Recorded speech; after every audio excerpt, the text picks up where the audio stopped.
The roommate assignment. Jacob had never left Earth before.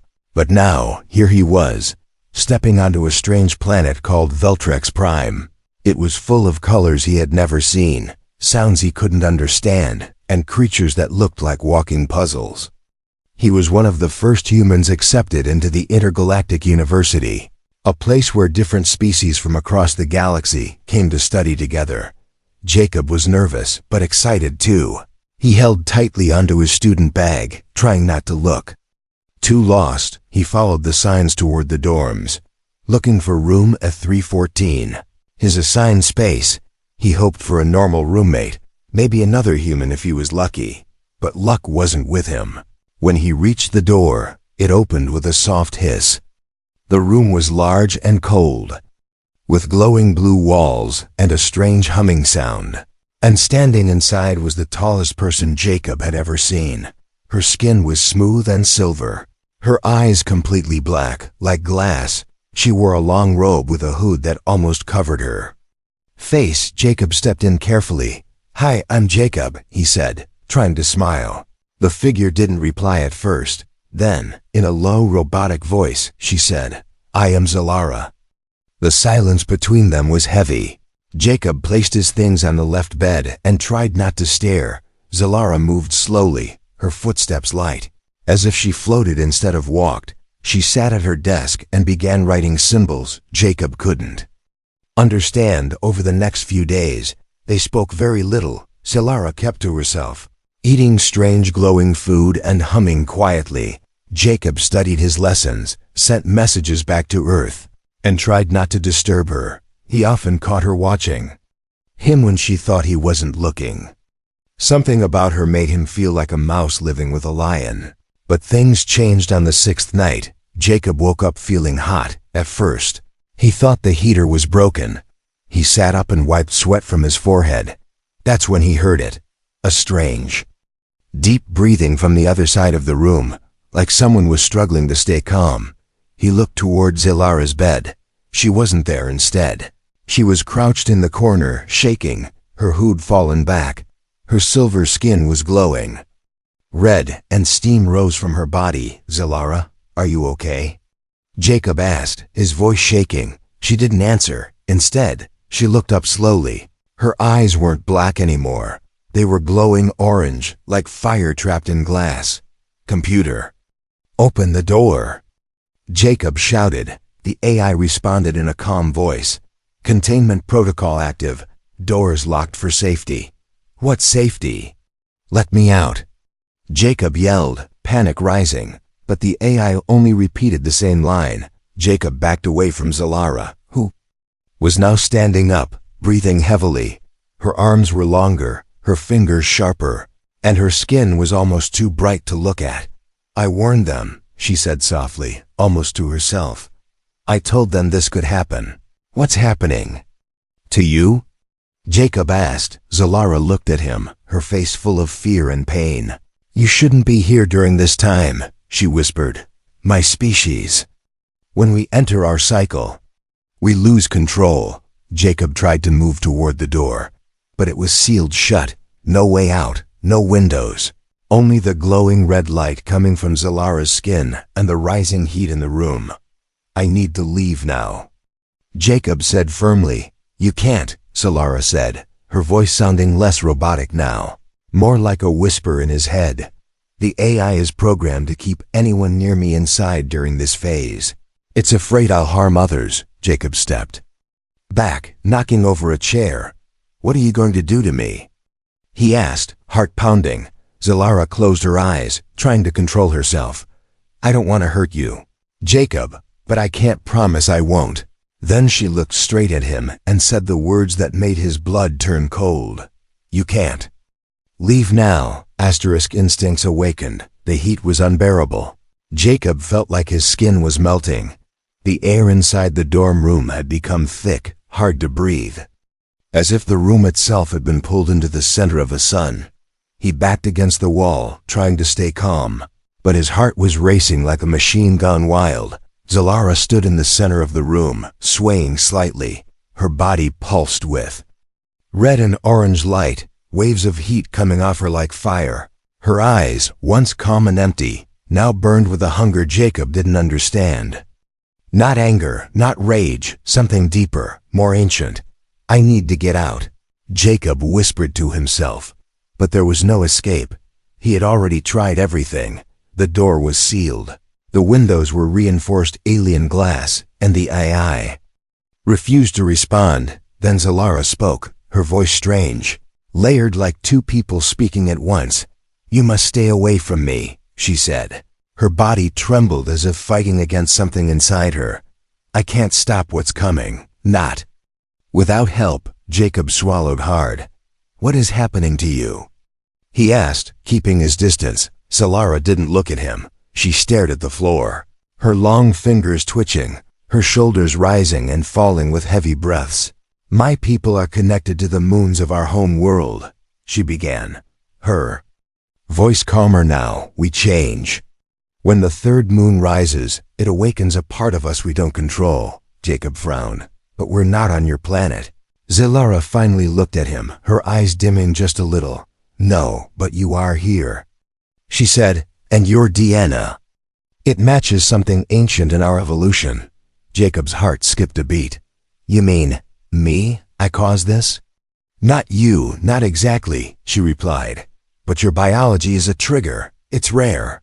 Very rare. We haven't been near humans before, so we never knew. Jacob moved to the desk, grabbed a cloth, and soaked it in water from a cooling unit. He pressed it to his face, trying to stay clear-headed. I'm not here to hurt you, he said. There must be a way to fix this. There is no fix, Zalara said. Only survival. Her voice cracked as she dropped to her knees, claws digging into the metal floor. The phase must complete. Only then will it end. How long does it last? Jacob asked. 72 hours, she replied. Jacob's stomach dropped. 3 days locked in a heat chamber with an alien in biological overload. Great. Zalara began to shake again, harder this time. Then suddenly, snap, a sharp, spike-like bone shot out from her back and struck the ceiling. Jacob jumped and covered his head. It was like a reflex, a defense system from her changing body. She screamed in pain. Her voice not human, not even close. Jacob rushed toward her, but she raised a hand. No. Stay back, he froze in place. She looked up at him, her face filled with panic. If I lose control, she said slowly, you must knock me out. Jacob stared at her, shocked. Are you serious? Zalara nodded, sweat or something like it dripping from her skin. There is a point when I will stop being me, she whispered. I will become instinct only. I won't know you. I won't know myself. Jacob looked around, his brain racing. He needed a weapon, something to defend himself just in case, but also something that wouldn't kill her, just stop her. He remembered the emergency locker, hidden under the floor panel. He had seen it during orientation. He knelt down quickly and pulled open the hatch, revealing a long, black rod with a glowing blue line, a stun baton designed for alien self-defense. He held it tight, hands shaking. Zalara curled into herself, mumbling words in a language he couldn't understand. She looked like she was trying to hold herself together from the inside out. Then the room went quiet, the lights dimmed, and the heat paused for just a moment. Jacob thought maybe it was over, but then, her voice softer now, reached him again. There's a part of me, she said, that doesn't want to hurt you. I just hope that part wins. Jacob didn't move, he didn't speak, he just stood there, heart thumping, watching her shimmer in the shadows. And somewhere deep in his chest, a thought took root. He didn't just want to survive.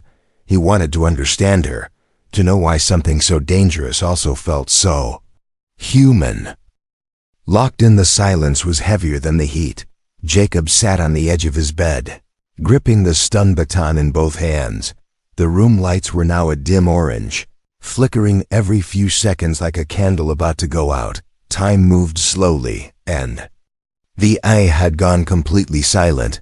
It felt like the room was holding its breath, waiting for something to snap. Zalara hadn't moved for nearly an hour. She lay curled in the corner, arms wrapped tightly around her glowing body, her skin still pulsed with strange light. But it was slower now, steadier, like a storm-saving energy. Jacob wiped the sweat from his neck. He had tried everything to get the AI to respond, voice commands, emergency override codes, even smashing a wall panel. Nothing worked. The system was fully locked down. He was trapped in a room with a creature that didn't even trust herself. He turned on his datapad and began recording a log. He needed to leave some record in case things went wrong. Log entry 3, he whispered. Voice dry. Still trapped. Dorm room a 314. Zalara's in her heat phase. She says it'll last 72 hours, but I don't know if I'll make it to hour 10. AI is unresponsive. Temperature keeps rising. I think the air is getting thinner. He stopped and looked at her again. Zalara's breathing was rough. Now, like each inhale was a fight, Jacob stood up and walked slowly toward her. Careful with every step, Zalara, he said gently. No response. He crouched beside her and noticed her hands were trembling. Her eyes were open, but unfocused, without warning. She spoke, her voice quiet and sharp like broken glass. You're still here. I'm not leaving you, he said. She laughed weakly, a sound that didn't match her body. Foolish human, she said. You should fear me. Maybe I should. Jacob replied, but right now you just look like someone in pain. There was a silence between them, not empty, heavy, full of meaning. Zalara slowly sat up, every movement strained. Her robe had burned away in patches, revealing strange markings glowing across her skin like language etched in light. Jacob asked, "What are those?" She looked down, then away. Instinct, she said. It's how our bodies communicate when our minds begin to shut down. She touched one glowing symbol on her chest.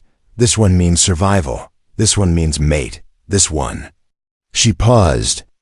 This one means control, but it's fading. Jacob didn't know what to say. He turned toward the wall unit and tried adjusting the airflow. But the screen was dead. Even the emergency systems were locked.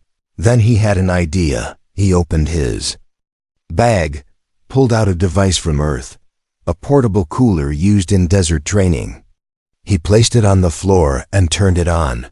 The machine buzzed quietly and released a cool mist into the air. Within minutes, the temperature dropped slightly. Zalara lifted her head, surprised. What did you do?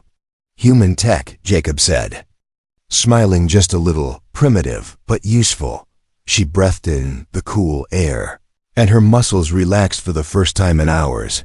You helped me, she said, confused. No one ever helps me during this. Jacob sat across from her, closer now but still careful. You're not a monster, Zalara, he said. You're just going through something your body can't control. Zalara looked at him for a long time. Then she said something that made his chest tighten. You're not like the others. They sat in silence again, this time not afraid, but unsure of what came next. Jacob leaned back against the wall and looked up. Above them, the ceiling panel flickered and buzzed. A soft electric noise filled the air. Then darkness. The room went completely black. The cooler shut off. The lights vanished, and even the floor's soft hum died. Jacob stood up fast, holding the baton again. Zalara? He called out. Nothing, just breathing. But not from one place. It was moving, circling him in the dark. Zalara, where are you? Then her voice came from right behind him, barely a whisper. Don't panic. He spun around, but couldn't see anything, just heat, breath, the feeling of someone very close. A hand touched his face, gentle, cold now, not burning. Then another hand, resting on his shoulder. I can smell your fear, she said softly. But it's not the fear of death, it's something else. Jacob didn't move. He didn't run. He just stood there, in the dark, with her breath on his neck, and in that silence, something passed between them. Not human, not alien, just raw, honest. Survival. The lights blinked once, then twice, and when they returned, Zalara was on the other side of the room again, her back turned, her voice shaking. I almost lost control, she said. I don't know how much longer I can fight it. Jacob looked at her, not with fear, but with something else. Curiosity, respect, and something growing. Something even he couldn't name yet. Unexpected connection. Jacob didn't sleep that night. Not because of fear, but because something had changed. The room was still hot, the AI still silent, and the lights still flickering like dying stars. But the fear that once sat heavy on his chest had started to fade. It was replaced by something strange, something softer, a kind of respect. Zalara hadn't spoken since she nearly lost control. She sat in the corner again, legs crossed, glowing softly like a candle behind glass. Jacob could hear her breathing. Slower now, more even. He sat with his back against the wall, datapad in his lap, baton resting beside him. His muscles ached, his eyes were red, but he wasn't tired. He was curious. For the first time since arriving on this alien planet, he didn't feel completely alone. "Are you still you?" he asked quietly. His voice broke the silence gently. Like a pebble dropped in calm water, Zalara turned her head slowly, her eyes meeting his. This time, her eyes were no longer burning orange. They were soft gold. "I think so," she said. "But it's not easy." She took a deep breath and looked down at her hands. "My body is screaming at me, telling me what to do, but I am fighting it." Jacob nodded. "Why?" he asked. She didn't answer right away. Then she said something unexpected. "Because you looked at me like a person, not a problem." That sentence made Jacob sit up straighter. She was right. Most people in his position would have begged, cried, or attacked, but he hadn't. He had tried to understand her, even when she was terrifying. "You don't have to fight it alone," he said. "Talk to me. Tell me who you are." Before all this, Zalara looked surprised. "No one's ever asked me that." She whispered. She paused, then spoke, her voice calm but distant. "I was born on a cold moon orbiting Telros 7, my kind, the Volcari. We were bred to be warriors. We were designed in labs to win wars, to survive harsh planets. But something went wrong. We became unstable during our heat phases, dangerous, unpredictable." Jacob listened without interrupting. He could hear the pain in her voice, even though she spoke without emotion. "My first heat came when I was 13, she continued. "I broke through 3 walls and injured a teacher. After that, they locked me away every time it happened. Not to protect me, but to protect others from me." Jacob looked at her closely. Her face was still alien, sharp lines, glowing marks, skin like smooth armor. But in her voice, in her story, he heard something very human. "You're not broken," he said quietly. "You were just treated like a weapon, not a person." A small sound escaped her lips, a short, sad laugh. "You speak like someone who knows what that feels like." Jacob didn't answer right away. He thought of Earth, of growing up in a family that wanted a soldier, not a son, of being sent to intergalactic university, not because he wanted to study, but because Earth wanted a representative, someone to show humans could handle anything. He was a symbol, not a student. Maybe they weren't so different after all. Suddenly, the floor under them vibrated slightly. A new voice echoed from the AI system. Phase intensity rising, remaining cycle duration, 42 hours. Zalara winced. "I can feel it returning," she whispered. "Stronger this time." Jacob stood up and walked to the cooling device. He adjusted its settings to release more cold vapor. The mist filled the room, and Zalara sighed with relief. "I don't know if this will work forever," he said, "but I'll keep trying until the end." She looked at him. Really looked at him. For the first time, she didn't see a fragile human. She saw someone choosing to stay. Jacob sat down closer now, just a few feet away. He didn't care about the danger anymore. He had faced fear and found something stronger. "What happens when this is over?" he asked. "Will you remember all of this?" Zalara tilted her head. "I will remember the parts that matter," she said. "And I think you might matter." The room fell quiet again. But this time it wasn't awkward or tense. It was peaceful, even with the heat, even with the danger. They were two beings from different worlds, but now locked in the same small space, sharing pain, silence, and the weight of being misunderstood. Somewhere beyond the walls of the dorm, ships flew past, students laughed, stars burned. But inside room 314, something rare was happening. An unexpected connection, something neither of them had ever known before. Breaking point. Jacob woke up gasping for air. The air inside the room had changed again. It was thicker now, like breathing through warm syrup. His head throbbed, his tongue was dry, and every inch of his skin felt like it was on fire. He looked around confused, then remembered where he was. Still inside room 314. Still trapped, still with Zalara, but something was wrong. The cool mist from the portable device was gone. The machine had stopped, burned out from overuse. He stumbled to his feet and tried restarting it, but it only gave a weak hiss and died completely. "Great," he whispered. "Now we're really cooked." Across the room, Zalara was shaking again, but this time it looked worse.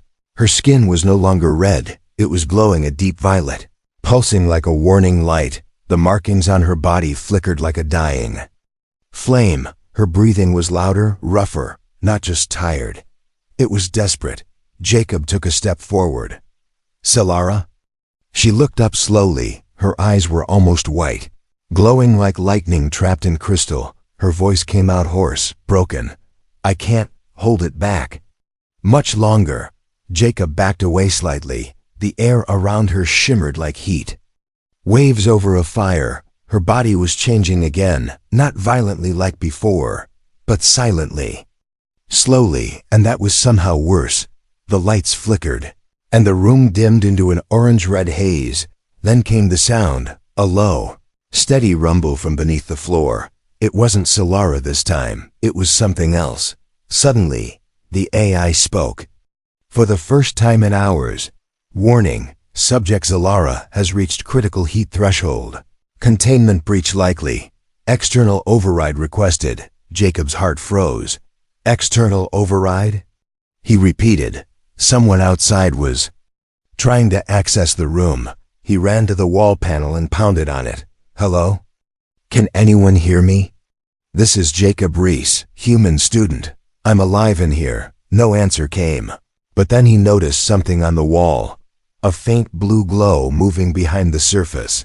Like a camera lens watching him, someone was monitoring them. He turned back to Zalara, who had collapsed on one knee, her hands pressed against the floor, body twitching with each breath. Her voice came again, but softer now, scared. "They're going to sedate me," she said. "They'll shut me down." "What do you mean?" Jacob asked. "If I reach full transformation," she whispered, "they'll assume I've lost control permanently. They won't help. They'll erase me." Jacob stood frozen. The word erase echoed in his mind. That meant death, or something worse. Suddenly, the wall opposite him glowed bright. A square outline appeared, and then a voice came through a speaker. "This is Emergency Response Unit 5. Subject Zalara has been flagged for critical termination. Please stand clear." "No!" Jacob shouted. "She's still in control. You can't do this. She's holding on. I swear, she hasn't hurt me." There was a pause. Then the cold voice replied, "Termination in 60 seconds. Jacob turned to Zalara, who was trying to crawl away from the light. Her skin now dim, her strength fading. "I'm sorry," she said. "They always do this. They always choose fear." "No," Jacob said, kneeling beside her. "Not this time." He stood and faced the glowing square, fists clenched. "If you break in here, you'll have to go through me," he shouted. "She doesn't deserve this. She's fighting it. Human resistance will be recorded." The AI replied coldly. 45 seconds. Jacob looked around quickly, brain racing. Then he remembered the emergency energy core under the desk. It powered the room's shield system. If he could short-circuit it, maybe he could kill the panel before they got through. He grabbed the rod from the wall and jammed it into the core's access panel. Sparks flew, the lights flickered, and then everything went black. the walls.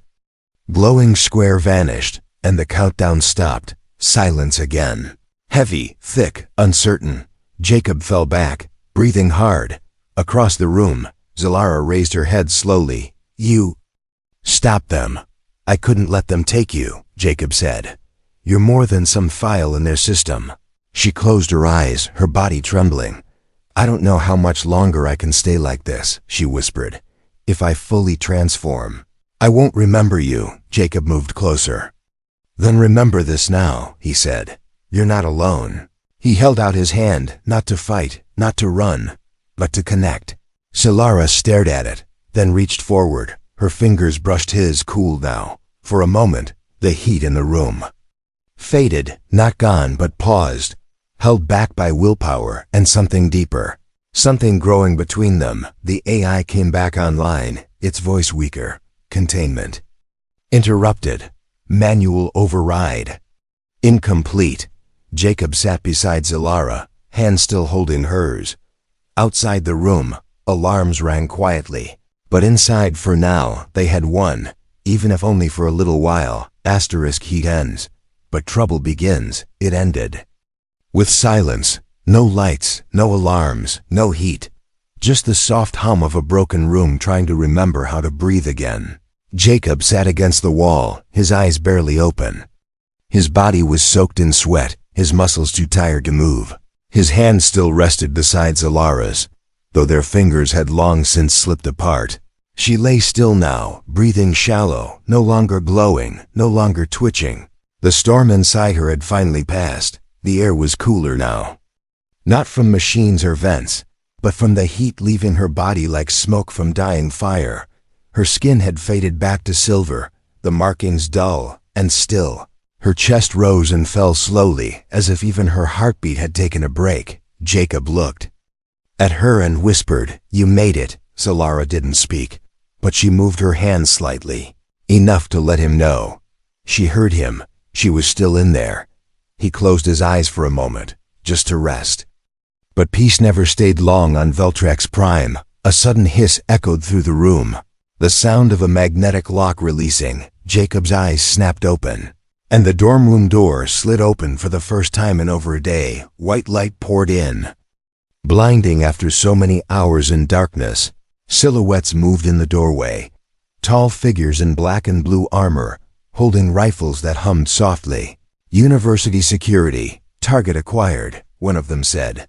Two stepped in and scanned the room with glowing visors. Jacob tried to stand but collapsed again. One officer pointed a scanner at him. Human, alive, the officer said. Heat phase containment failed. A third voice entered the room. This one calm, smooth, and cruel. Mr. Reese, it said. You're lucky to be alive. Jacob looked up, blinking away sweat and dust. A thin alien in a long coat walked in. Dark purple skin, glowing eyes, and a datapad in hand. Administrator Trell, head of interspecies protocol. You disabled a lockdown system. Trell said, you interfered with containment measures and risked an outbreak. That is a Class A interplanetary violation. Jacob forced himself to speak. She didn't hurt me, he said. She controlled it. She fought it. I helped her, and we survived. Trell raised an eyebrow. A human defending a Valkyrie in heat, he said slowly. That's new. He walked over to Zalara and stared down at her like she was a broken machine. Subject Zalara, he said coldly. You were warned. Your biology remains a threat to peaceful study. Jacob tried to get up again, this time with fire in his voice. You can't punish her for surviving, he shouted. She didn't choose this, and she didn't attack me. Trell didn't even look at him. She contaminated a human, he said. That alone will be enough for inquiry. Contaminated? Jacob laughed bitterly. She's the one who almost died holding it in. One of the guards stepped forward. Orders, sir? Quarantine, Trell said.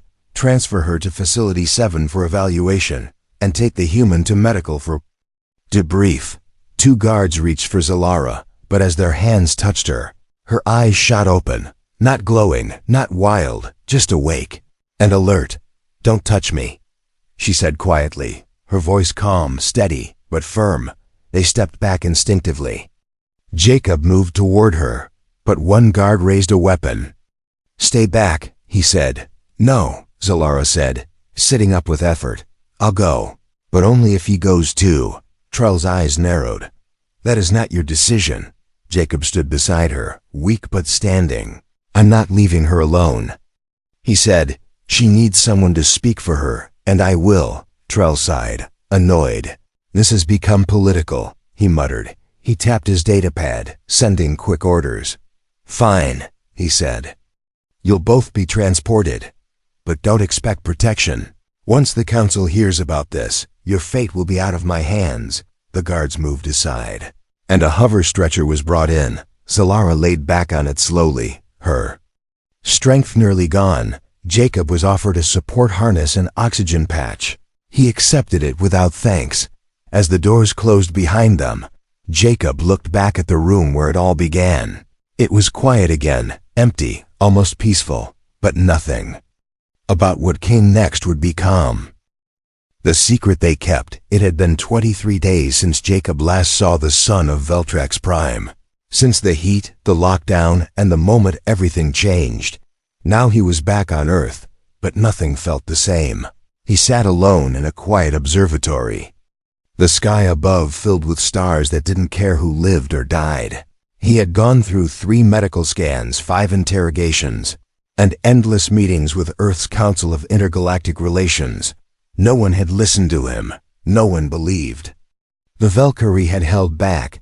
No one cared that she fought her own instincts, just that she had them. To the galaxy, Zalara was a danger. To Jacob, she was the reason he was still breathing. A small tablet buzzed in his pocket. Another denial. Another cold message. "Case closed. Subject transferred to indefinite quarantine." He sighed and closed the alert without reading the rest. The stars above blinked silently. He had started coming here every night, not because it was peaceful, but because it was the only place left where he still felt close to her. Then, the screen on his wrist glowed, a signal, encrypted. He froze, stared at it, heart suddenly pounding. Only one person could have sent that code. Zalara. He opened the file, and a soft flickering hologram appeared in the air in front of him. It was her, but thinner, paler, her eyes tired, yet still bright. "Jacob," she said, her voice weaker than before. "If you're seeing this, then I found a way to reach you. I don't have long." He leaned in, barely breathing. "I'm being moved again," she continued. "They said it's for research. But I know what that means. I'll disappear." Jacob clenched his fists, fury rising, but she wasn't done. "Before they take me, there's something you need to know. During the heat phase, something happened, not just chemical. Something genetic." Jacob frowned. "What are you talking about?" He whispered. Zalara looked into the camera, her gold eyes clear. "Our bodies sensed," she said. "My DNA responded to yours in a way no Valkyrie has experienced before. There's a new sequence forming in my blood. Part Valkyrie, part human. Not just instinct, intelligence, empathy, balance." Jacob stared at the hologram, stunned. This wasn't just about survival anymore. It was about evolution. "I think the heat wasn't a weakness," she said. "I think it was transformation. And the bond we created, it wasn't temporary." Her image flickered, glitching slightly. Guards shouting in the background. She looked to the side, then back. "I'm sending you the data, everything I could record. Protect it. Don't let them bury this." Her voice dropped lower. "And if there's still a place in your world for someone like me." She paused, her eyes soft. "Find me."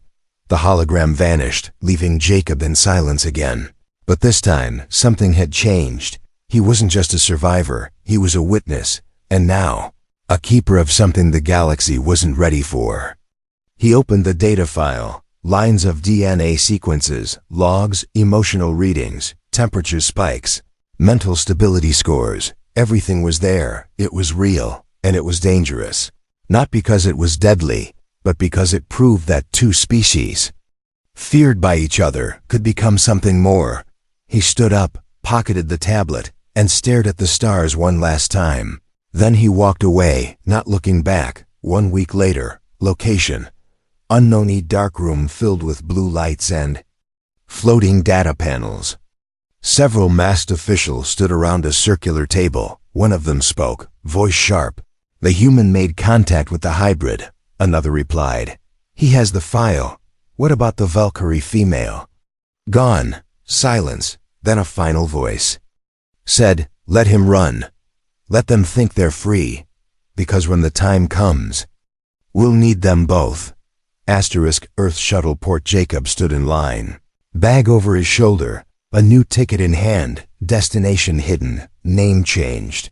The galaxy was big, but somewhere out there, she was waiting, and this time, he wasn't just running to survive.